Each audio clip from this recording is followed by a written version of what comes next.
Welcome to the Clean Library Podcast, where content meets conscience. We believe there are millions of you readers out there desperately searching for a better way to find clean content. Each episode, we will introduce you to a new author of clean books, giving you, your family, and your friends clean options. Hello, everyone, and welcome back to the Clean Library Podcast. We're excited for today's episode. We have our special guest, author Brooklyn Quintana. Is that right? Did I say that right? You said it right, yep. All right. Brooklyn is a Florida-based author. She earned her Bachelor's of Arts in Creative Writing from the University of Central Florida. Brooklyn is the mastermind behind the ongoing fantasy epic, the Phineas Fogg series. Welcome, Brooklyn. Thank you for being on the show with us. Hi, thank you guys so much for having me. Happy to be here. Absolutely. All right. So before we jump into everything, I want to read your two truths and a lie, and then we'll see if I can figure them out. And listeners, as you're listening along, see if you can find any clues as well. Number one, I speak 3 languages. Number 2, I have an extensive collection of Mont Blanc pens. And number 3, I don't read a lot of fantasy books despite being a fantasy author. All right. We'll see if we get into any of those topics as we talk. I don't think I've ever talked about Mont Blanc pens in an episode before, but who knows? You never know. It's a writer's best tool is a pen, right? That's right. All right. So clearly when you got to college, you knew you wanted to be a writer, but when did that first start? When did that first become a dream of yours? I think I always really wanted to be a writer since I was a little kid. I remember in elementary school, we had this program where if you wrote a short story, you get to leave class during like the study periods where you were supposed to do like your independent homework and things. And you could go to a special room with one of the English teachers and they would print it out for you and you would like cut out the paragraphs onto like construction paper of different colors and you would laminate it and draw the pictures and then they would bind it for you and you could read it to the class. I think I was the only person taking advantage of this opportunity and I did like 5 of them in like one go in the span of a few months. And my teacher's like, you gotta, actually do your homework. You can't just be writing whatever you're doing all the time. Like you have to actually do schoolwork. So I think I've always known. And then at one point I thought like I would go to film school and be a writer and director because I loved acting. Yeah. But my mom kind of dissuaded me from film school and was like, I don't care what degree you get, but maybe don't do film. And I was like, all right, creative writing it is. That's a practical degree. Well, either one is creative and could have led to the same place. But so as you were in junior high and high school and stuff, did you actually start novels then, or did you wait until you kind of got through the degree? And I think there's a couple of short stories that I think verged into being novella length from middle school. And then I completed my first like full pass of a novel manuscript in high school, I think maybe freshman or sophomore year. So I've had a lot of time to practice the craft at this point. Cool. I think I wrote an episode of what was Rescue Rangers or whatever that cartoon was in junior high. I thought maybe I had a future as a scriptwriter as well at one point, but it wasn't very good. I'm sure it's better than you're giving yourself credit for. I wonder if I still have it in a box somewhere. That would be fun to go back and look at. So as you started this series, tell us about the series first, this Phineas Fogg series and what it's about and how the ideas came to you. Okay, so the Phineas Fogg series is the story of Prince Finn, who kind of grows up sequestered in this eternal wintry north with his father, his sister, and his grandfather, under these weird, mysterious circumstances that they're told you can't go be with the rest of the family until it's time, and nobody knows what that means. And when Finn is 12, he goes down to the capital with his family to essentially meet the rest of the royal family. He's never met these people before, and he and his cousin Holland are being shipped off to this military academy on a tropical archipelago. So think Game of Thrones overall setting with a Harry Potter school aesthetic on a Jumanji type tropical island full of monsters. So it's this weird mashup of just things that I really liked. And I thought nothing's cooler than medieval kids running around with swords on an island filled with like vines and palm trees and caves and weird monsters and things. So book one is very much a coming of age, found family, adventure, classic fantasy type story. And then book Yeah. two verges more into like horror, and there's this cult operating in the background, and now Finn's got to get to the bottom of all these things that are going on. Cool. So, how many books have you already planned? How many books it's going to be in total? Yeah, so it's going to be 9 books. 2 are currently out, and the third one comes out this year. Oh, sweet. So, are you a plotter and have like planned out each book so far, or how'd you come up with I 9? am this horrific amalgamation of a plotter and a pantser. I have plotted out how everything's going to go and like the exact ending line and everything. So I know where we're going. And then the Okay. pantsing aspect of the writing is very much like the nitty gritty in the middle bit. So I don't know all of the details. It just, as I'm writing, it kind of comes together. Okay. Well, that works, and I I actually think there are more writers who are a mixture than a hardcore one or the other. Anyway, I definitely fall on the Panther side, but I'm now in the middle of seeing the consequences of that as I attempt to write the final book of my series. So you completely understand the woes of writing a series where you're like, oh, I've got to tie these things together now. Like, oof, did I intend to do this? I guess I did now. Right. And wait a minute, where did this new character come from at the very end when I wasn't planning on her being there? Yes, I know exactly how that goes. When I did the draft of book two, I completely forgot one of my characters existed, and my editor pointed it out, and she's like, this like primary character that you had, where is she? And I was like, oh my goodness, I wrote an entire book without her. I have to go back and fix this and incorporate this actually very integral character. So I understand.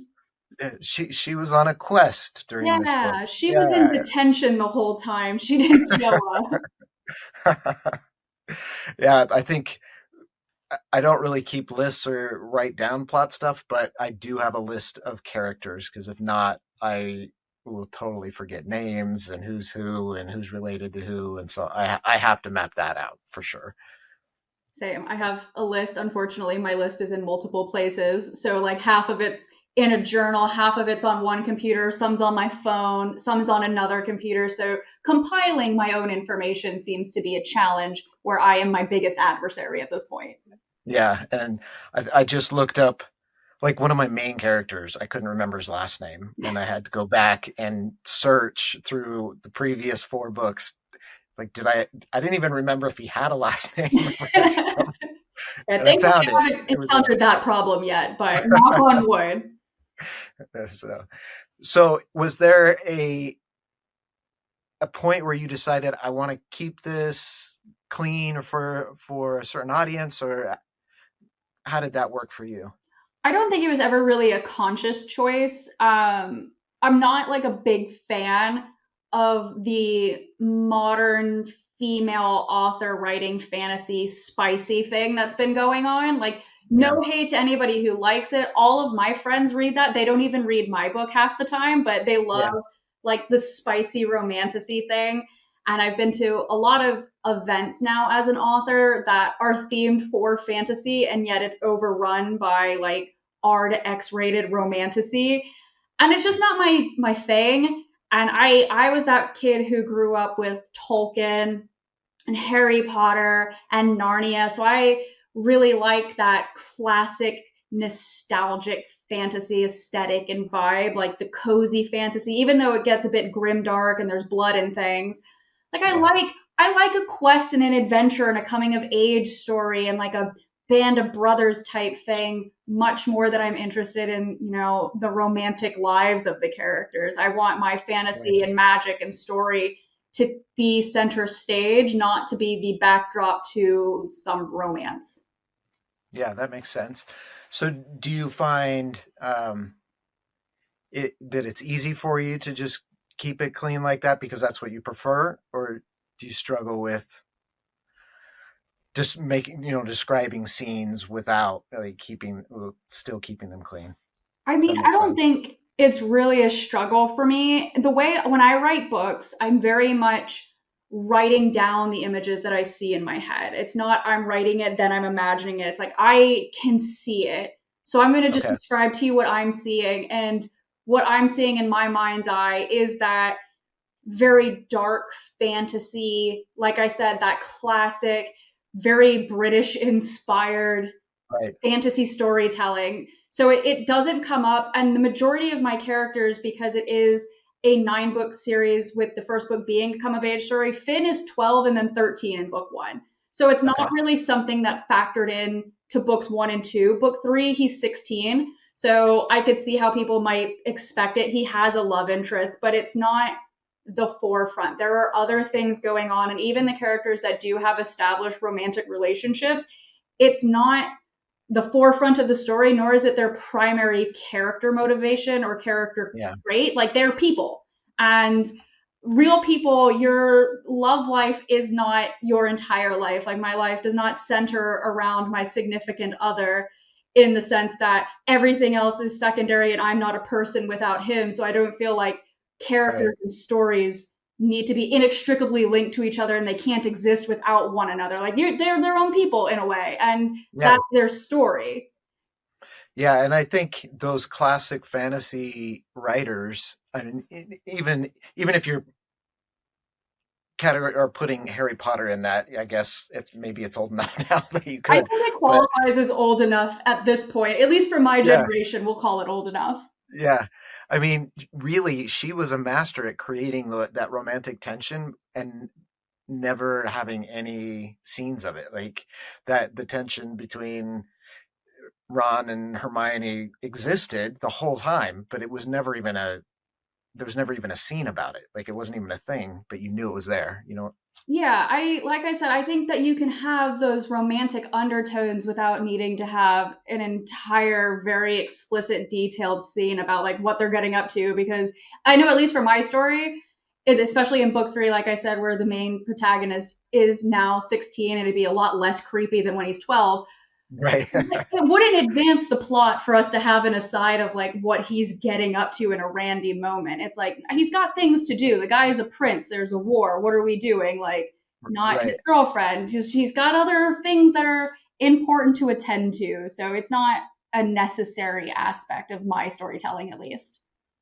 And I don't know if you're referring to the same modern romantasy that I thought of when you said that, but in that um, I read one of the very popular ones, and it felt like it didn't need to be like it was extra. It was added solely for the purpose of being titillating rather than adding to the story. So Yeah, I am sure we are thinking of the same book, and that book very much recently has been the bane of my existence because everybody will equate it to mine, and I'm like, they're not the same thing remotely. So no, please do not buy my book thinking this is what you're getting because you will that be you're getting. very disappointed.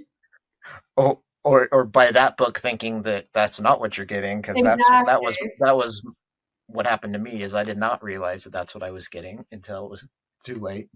Um, so, do you think that in the modern industry that it's a disadvantage not to have that stuff in there in the market? I think to a certain degree it definitely is.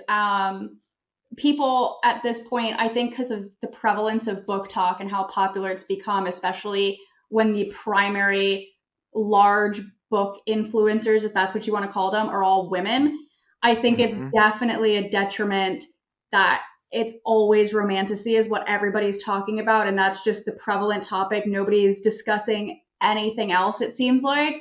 So, definitely as a woman author, writing fantasy, people immediately jump to how spicy is your book? And I'm like, I don't know why that's your default question. You're not even asking what Right, the plot is, and it's not. And I think it's almost kind of insulting that people just assume that that's what it should be, and they're right. just throwing away all these wonderful fantasy books that aren't about the protagonist's relationship with another person.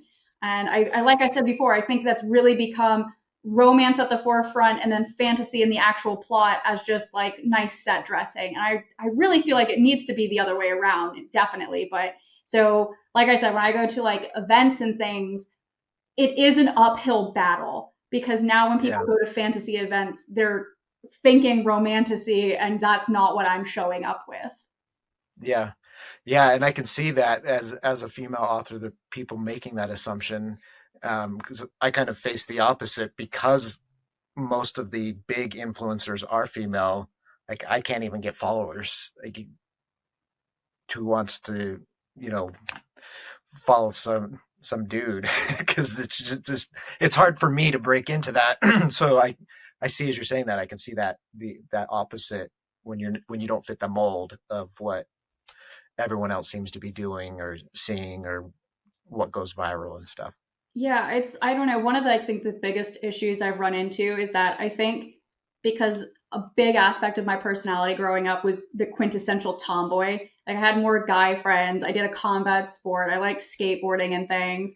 So I Hmm. feel like I ended up writing a book that would very much fit that demographic of like young teenage boys to like 30 to 40-year-old men, but people just keep wanting to slot me into a completely different demographic. And I'm not saying women wouldn't like my book because obviously I like my book and Right, I have right. girlfriends who have read it, but it clearly skews towards that like young boy who likes adventure type of story. And Hmm. everybody keeps wanting to shove me into a completely different demographic, and it hurts because I'm like, I don't want you to be disappointed reading my book because it's not what you think it's going to be, and I don't want you to leave me a bad review as a result. And we're Right. kind of like in this weird relationship, me and the reader, where it's like I don't know how to get my book to the people who don't want to essentially have fantasy porn. And it has become a struggle with book talk that this is just kind of the realm we exist in at the moment. Yeah. So how do you market your books to try to find that audience? I do like a lot of reach outs to people. So one of the big things I do before I get into that is I guess when I scroll through Book Talk or BookTube or Bookstagram, I definitely put a concerted effort into looking at what they have read before and what they've talked about liking. Because if it's Hmm. somebody who's going on and on and on about Sarah J. Maas, I don't think that this is a book that you're going to like. But if somebody is like talking about Wheel of Time or something, or like The Dark Tower, then I can be like, okay, you might better fit this book, so you have a better chance of enjoying it, and I have a better chance of somebody with a platform saying that it was a good book and recommending it. So we have Right. that better chance of having a positive interaction between both of us. So I definitely do a lot of that. And then, like if person A really likes it, then I'll like look through their followers who have Bookstagram accounts and I'm like, okay, if they're friends with these people and these people are readers, there's a chance that maybe they have overlapping interests. I'll reach out to them. So that's been a big way of getting it out there. And also when I do like reels or TikToks and things, I make sure on the video and in the description to very clearly state like it is a coming of age story, it is a classic fantasy adventure, it is a slow burn found family. The protagonist is young, even though it's not meant for like super young readers. Yeah. I want to cover all my bases so nobody's disappointed and nobody like comes at me having expected something that it's totally not. Yeah. So it sounds like you're spending a lot of time like targeting and researching to find your market. Definitely. I think one of the biggest things that was a learning curve was that not everybody's going to like your book, and that's very obvious, but it was very much curating your outreach to give you the best possible chance of finding readers who will like it. And then they'll Yeah. say, I really like it. And then people who follow them or who are on their Goodreads and everything will say, oh, they liked it, so I might like it. And then eventually you're disseminating that information out to more and more readers. You're going to find your audience. At least Yeah. that is the aim. So do you actually, when you find them, you reach out to them and do you offer them like a free copy to read, or how do you do that? Yeah, like a lot of the time when I reach out to a book influencer, I will say, first off, like I said, I cover my bases with them also, and I Right. say this is what the book is about, and then I link Right. them Right. to my pages, my YouTube. I send them my press kit. I'm like, please look over this before you say yes. Here are the Goodreads reviews. I want you to know what it is. And then if they Hmm. say yes, I'll be like, okay, I'll send you a book. Or some of them I've been sending these book boxes that I have that are black and gold, and they've got school academy motto bracelets in them with bookmarks with links to everything, and then like an entrance letter to the school that's got a little wax seal on it. So it's Oh, just like a cool. bit of extra to kind of get people's attention. So yeah, like I said, it is very curated, and I will send them books and just be like, hey, if you can do it in a timely manner, that'd be great because Bookstagram, BookTube, BookTok, everything's getting very flooded and the market is very saturated. So just Yeah. trying to get it out there is harder than you would think it would be. Yeah.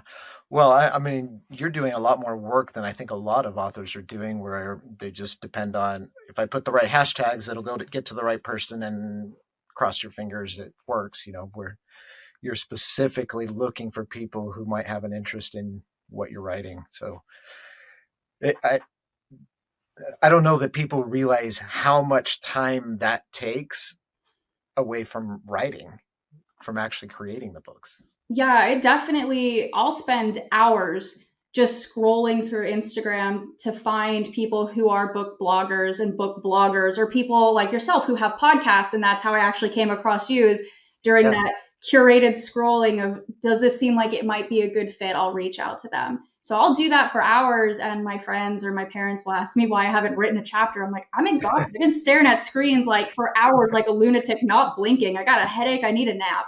And then I eventually got it right, but it does, like you said, take away from writing a lot more than I think people realize. Right. And, they say, well, why are you just scrolling on TikTok, wasting your time on social media? And you're like, no, I'm actually working. Exactly. I always write it off when my friends are like, you're 30. Why are you scrolling through TikTok? I'm like, I'm doing market research, actually. I recognize I probably look insane right now because I haven't put my Right. phone down, blinked, or looked up, but like, I'm trying to find what are the trends, what's going on in the industry so that I can stay kind of in the know and up to date so that, like you said, hashtags, you got to know search engine optimization and what's trending to try and get in front of as many people as you can. Right. And it'll be interesting uh, based on because Book Talk is so big, what happens to that entire audience and influencers if TikTok goes away? Because right now Yeah, we don't know. that's been my current fixation. So I've gone back to revamping my YouTube channel and putting a lot of effort into getting good quality YouTube videos out and YouTube shorts, as well as Mhm. putting a lot of effort into my Instagram as well. LinkedIn is kind of a lost cause, I think, for authors. It's Yeah. more like businessy. I'll like very occasionally be like, oh yeah, I wrote another book. Here it is, but yeah, definitely YouTube and Instagram have become a very big primary focus, which is a bummer because I had gotten to almost 13,000 on TikTok. And so now I'm trying Oh, to migrate these people. I'm like, come with me. You want to follow me on yeah. these other platforms, please.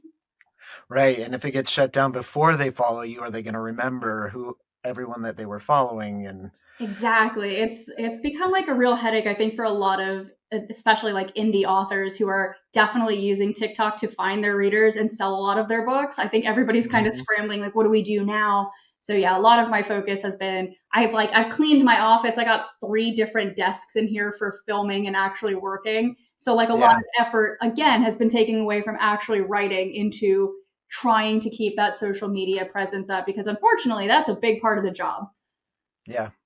Yeah, absolutely. I mean, it feels like Instagram is probably the natural place for TikTok users to go. But then I've also seen there are people that are looking at buying TikTok and keeping it alive. And so who knows? Who knows what will happen? Yeah, it's a big question mark. I feel like it's definitely stressing me out, and I'm sure it's stressing out a lot of other smaller creators who are really counting on that TikTok business. Yeah, and I mean there are some other apps like TikTok, like Clapper and a couple others, but they're just not. They're not going to go anywhere. Like I Yeah, don't see. So it's I started actually, I finally got on X to see if maybe that would be an avenue, but that just it doesn't respond as well to self promotion.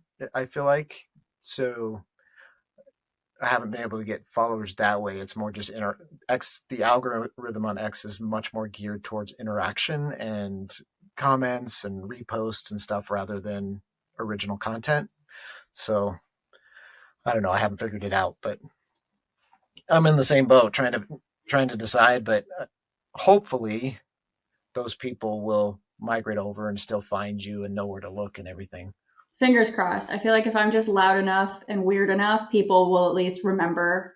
Like Brooklyn with the weird last name. Okay, she made some funny TikToks. Let's go find her again. So fingers crossed that I'm at least kind of getting through to some people. Yeah, and YouTube's still big enough, and the shorts have they've kind of refined that enough that I think that'll be a good place, and people are used to going there too. It's a natural place to go. So we'll see. Hopefully, do you? So when you're doing your um, promotional videos and stuff, do you? I know some authors are like straight up acting out scenes from their books, and others are just doing uh, text based and stuff. So how do you mix it up, or how do you create the content that relates back to your book? I definitely don't act out scenes, although it has been put to me that I probably should because there are a lot of humorous scenes in the story. So maybe like in Hmm. the future when I have time and energy and I'm not staring at Instagram all day, I can get Yeah, those out. I think like a lot of my shorts that get a lot of attention are like using trending sounds and equating it to my story if it fits. And then for like long form videos, I definitely I suppose you would say utilize my degree in creative writing, where I'll sit down and actually just talk about the process of what it's like to be an author from how do you do a press kit? How do you reach out to book a podcast? What is it like going to in person events? I'm doing a video this week actually talking about what it's like to prepare to do an actual in person presentation. I'm going to go talk to some high school students in the area cool. about having a career as an author. So just Hmm. like things that I feel like a lot of people wouldn't think about, but it's a day-to-day thing for me because this is my job. So just Yeah, talking about that and then talking about like the craft of storytelling, how I came up with my world, inspirations, how to be inspired but not rip off of something else, things like that. right. I did. I I went and spoke to a high school group last school year, um, and it was awesome. Like, I expected maybe a couple kids would be there, and I didn't know what, but they had really good questions. A bunch of them were working on their own books. Um, like the discussion was really good. I was very impressed with them. So hopefully you have the same experience. But it was a really cool experience to the point where like they were staying after the presentation to talk to me and to bounce ideas, and like they were.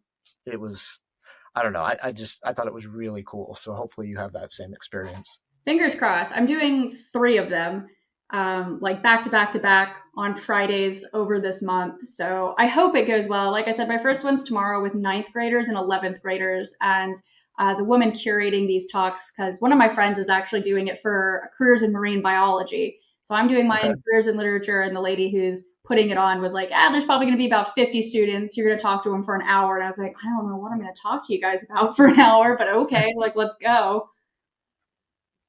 They had a lot of really good questions. I found that um, more than half the time was just me answering their questions, and they were really good questions too. So mine was, I just reached out to the librarian, and she hosted it, and she had pizza there. So I was thinking, there's going to be a bunch of kids who just want pizza for lunch, but no, every student that was there was engaged and there because they wanted to learn about writing and being an author. So it, Well, that's encouraging to hear. I'm just happy yeah. when I see that people are reading, which I know is setting the bar so low. But the way we're going as like a society, I'm like, oh my God, you have a book. That's wonderful. I don't even care what you're reading. Just good for you. You're reading a book that's not an assignment or required. That's Exactly. just It for doesn't fun. have pictures. You're doing a great job. Like my bar to be impressed is beyond low.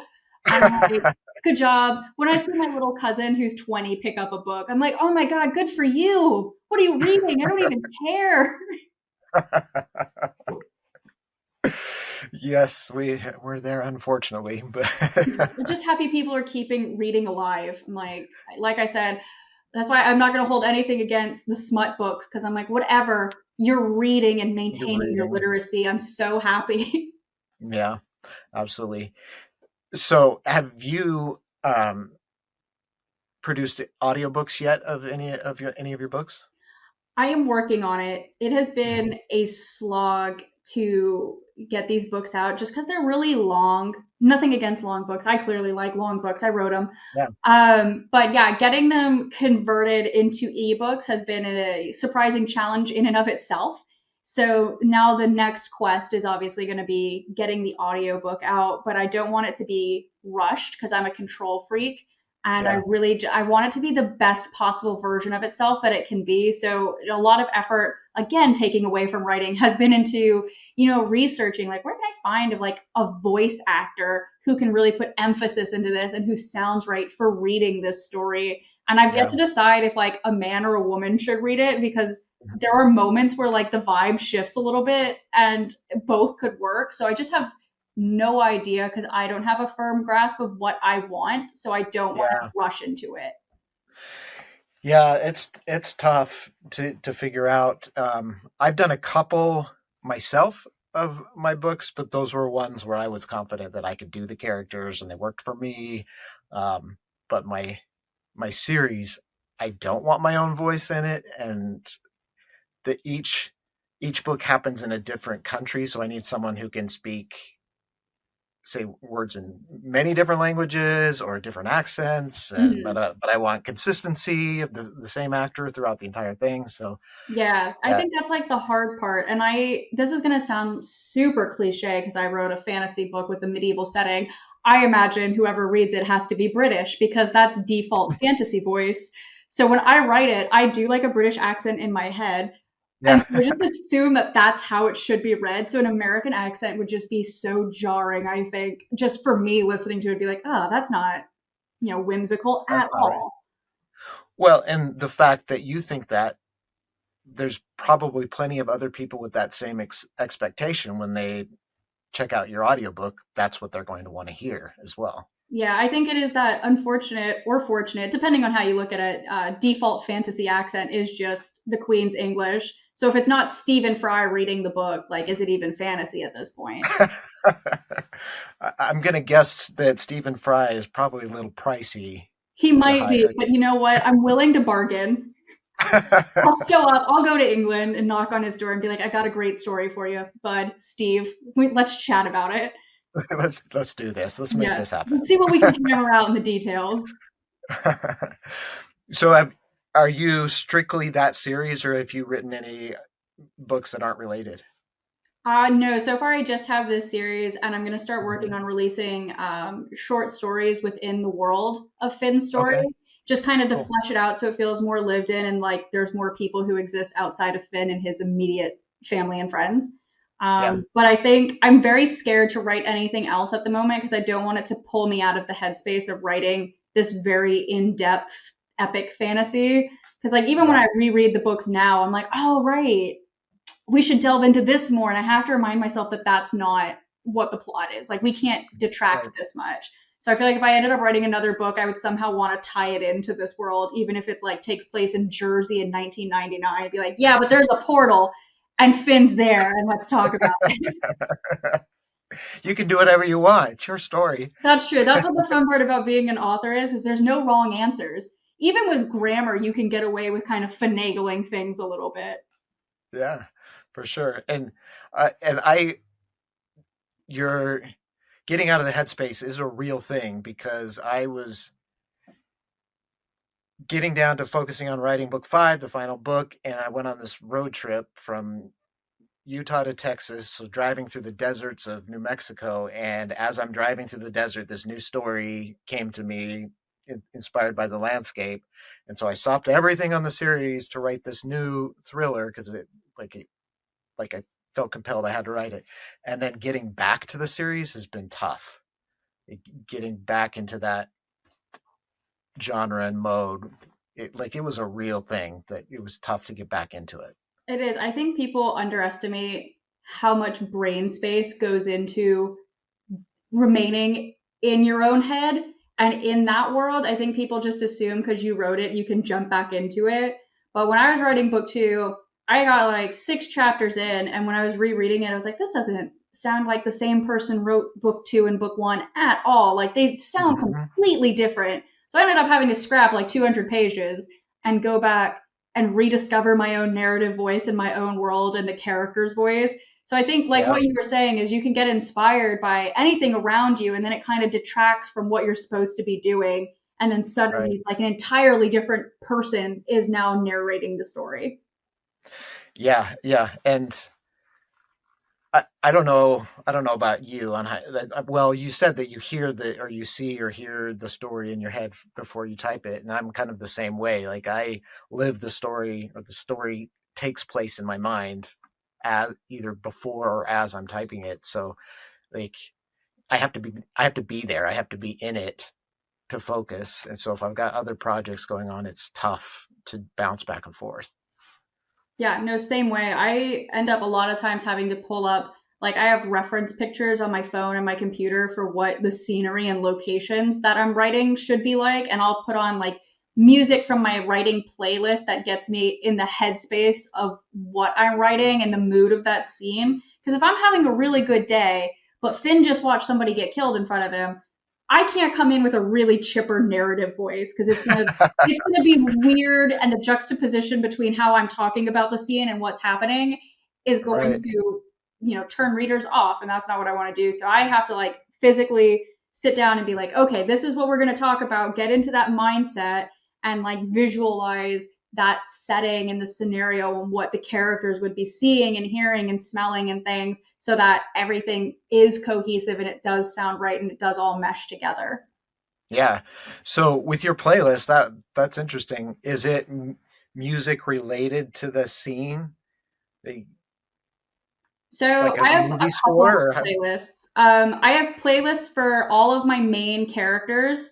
So like my primary, secondary, and tertiary characters, each, if they're like really important in that grouping, have their own playlist with okay. music that really fits their kind of personality. So like Phineas's playlist has a lot of drums and guitar in it because he has a very kind of loud, aggressive, bombastic personality. Whereas his cousin Holland, who is his narrative foil essentially, is a lot of violins because he's more cunning and refined. And where Finn is thunder, Holland is very much lightning, like he's quick and he's sharp.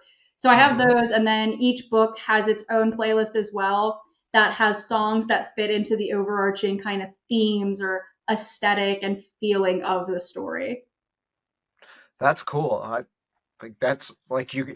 My wheels are turning now. What songs would I choose for my characters and stuff? That's I like that. I'm usually when I'm writing, it's jazz or like swing or something, and Very sometimes classical, classic depending. kind of Hemingway vibes there with the jazz while you're writing. I like it. Yeah, and yeah, and it's I was I was talking to a guy once and told him that, and he's like, "Oh yeah, I love Kenny G," and I'm like, "No, no, real jazz." Yeah, not Kenny G. No, we're talking like Charlie Parker and Duke Ellington, and like legit jazz. But Yeah, jazz, jazz. um, I'm with you. um, one of my favorite series to read uh, I love a bunch of different genres, but one of my favorite crime thrillers, the Harry Bosch, and he um, threads a lot of jazz into the story. His main character loves jazz, so he talks about songs all the time. So there's actually a playlist I found that are all the songs he mentioned in his books that I Oh, that's cool. that I love to. Yeah, so he actually talks about artists and albums and songs in the books, and then someone created a playlist with all of them, and that's a great one for me to listen to. But I really like how you do it with the characters and the scenery and everything and the different feelings. My my wife says that she can always tell exactly what mood I'm in by what I'm listening to at the moment, and she knows like how to approach. But That's good. I like to do uh, the opposite. I'll be listening to like Drowning Pool or Godsmack or something, but be in just a perfectly happy mood. And everybody around me is like, "Are you mad?" I'm like, "No, I don't know. I like screaming in the guitar, I guess. I find it relaxing." yeah, I think that would confuse my wife if I was doing it like that. Yeah, you gotta keep people on their toes. That's right. So, if you could go back from what you've learned now and your experience in writing these books, if you could go back to your college self wanting to do this as a career, what advice would you give yourself? I would probably say don't get an English degree, get a business degree. My English degree has been remarkably not helpful in the majority of my work, which is surprising as I do write books. But I think with this probably is an unpopular opinion. I feel like you're either going to be creative or you're not. You can't Mhm. teach creativity for the most part, broad spectrum, I suppose. You can't teach somebody how to listen to like a piano concerto and visualize something completely independent of that. It's just Yeah. some people are like that and some people aren't, and both are perfectly acceptable. So I feel like I wanted to go into my creative writing degree searching for somebody to teach me how to be an author, but I already knew how to write. And I feel like the majority of learning to write better is just being a voracious reader. The more you read, the more you're going to understand about how story structure works and character arcs and things like that. So I was already doing that. So my English degree was really me just writing short stories and essays based on what I knew my professors would like and not what I wanted to do because I'm a grade Right. lover and I wanted my A's. I Right. think having worked in corporate America for a few years right out of school was much more useful in learning how to, write professional emails, reach out to people, how to have meetings so you could collaborate, marketing, PR, things like that. That's proven to Yeah. be so much more useful than, reading Don Quixote for the 10th time and talking about what the windmills really are. So I would definitely say, like, stop. Just read in your spare time like you were doing and just go get the business degree that you were adamant you did not want. Yeah. And frankly, when we talk to authors, that is one of the biggest problems. An author's biggest headache is the business side of selling and marketing and everything, and that's the skill set they don't have. Just because of that same reason, I didn't want an MBA, so I didn't. But now I wish I did because I could use those skills in a lot of different aspects um, of businesses and relationships and everything. So I think that's really good advice. So everyone write that down. But follow your heart at the end of the day. Whatever, go to school. Right, right. That's what matters. But yeah, you don't need an artsy degree to learn to be artsy. You're either artsy or you're not. And even if you don't want to get a business degree, at least take a class or two, an elective, a business elective, to give you some of the basics, some of the groundwork that you need. Definitely. I'd also like expound on that by saying, even if you are adamant that working in a cubicle is your personal nightmare, which it was mine, do it anyway. Do it for just a year because it's so invaluable to know A, how to interact with people you don't like, because that is inevitable in an office setting. Oh And when yes. you are an author and you are out promoting or you're at an event, there's at least one person who's going to be super rude to you, and you have to maintain a very calm, approachable professional facade because you can't just go off on somebody because then they'll be like, oh, this author is a lunatic and such a jerk. So Hmm. learning how to be professional, learning how to, weirdly enough, this is something I've noticed in a lot of younger people that I know professionally, learning how to dress for professional occasions and tailor your physical wardrobe to your brand is also very important.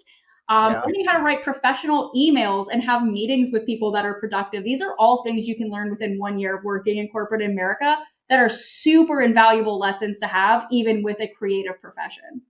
Yeah, absolutely. And I'm sure for you who are reaching out, basically cold calling people to talk about your book and see if they're interested in collaborating, like if you didn't do that in a professional way, no one would respond positively. Like your Exactly. result, And I think you like know. another thing you definitely learn, no matter what level of corporate job you have, is that people are going to either ignore you or some people are just going to be super jerks to you.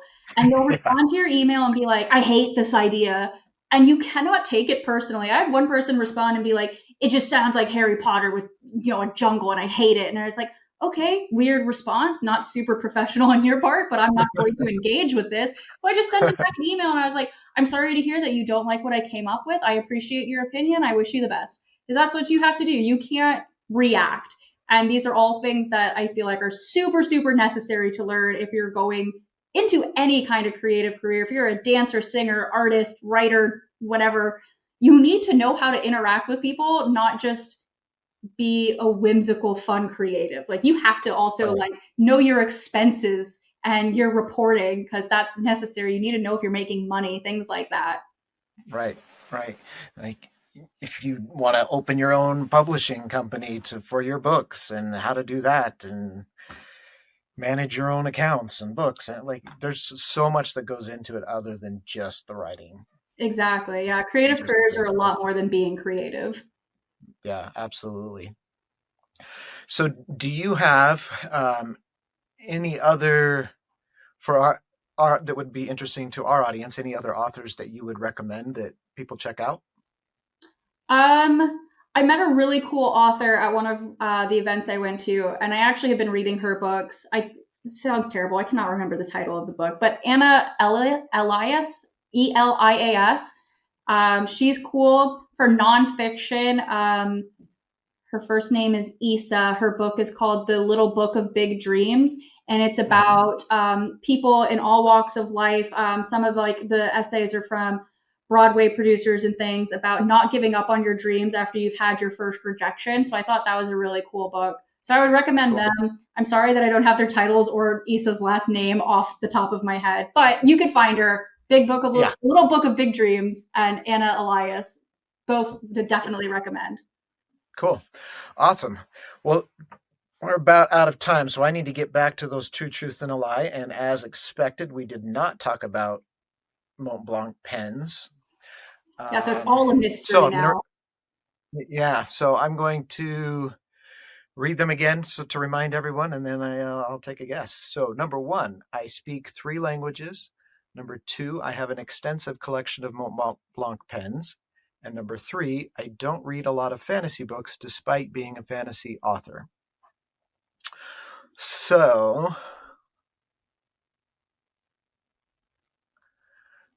it's always you never know when someone gives a specific number like three. It could be you speak two or you speak four, but not three. Or, well, I guess if you speak four, you speak three. Anyway, you have a collection of Egyptian artifacts. I do. I have a very weird background. I recognize that. It's cool.